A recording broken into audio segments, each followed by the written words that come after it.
Yes, opo. Without prejudice, as best as we can, without prejudice to what you might find out, a simple but I think important backgrounder, if you could. How do you appreciate?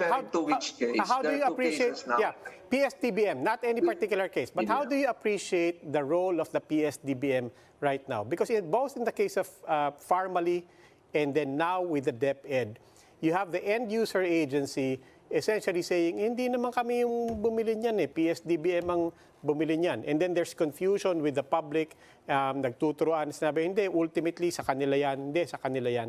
How do you appreciate the role of the PS-DBM right now, and how should the public understand the authority and the accountability of the PS-DBM?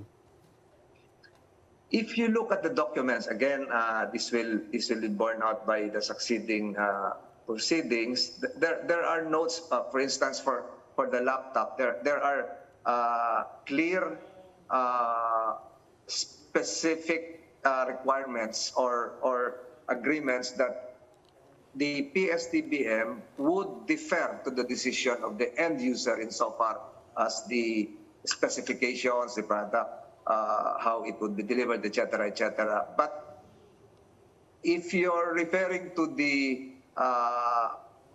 existing silent clamor of whether PS-DBM should be abolished, that's another issue, because PS-DBM was created before to really supply government with your ball pens, your staplers, your pencils, Yes, etc., etc. So the common supplies. I think, yes, CUSE, so common use supply equipment. So I think the issue right now is the PS-DBM still relevant? So for me, not as a person, perhaps just watching events unfold, a reasonable person probably would say that this is no longer necessary. We just allow each agency to purchase their own. If you ask me, as an ordinary citizen, I would call for the abolition of PS-DBM. Okay. Okay, kasi ang sinasabi nila, kasi mas madali daw ang release ng funding kung through DBM, saka, well, because of the name, I guess, ang tingin nila, nandun daw sa Procurement Service, yung expertise for procurement.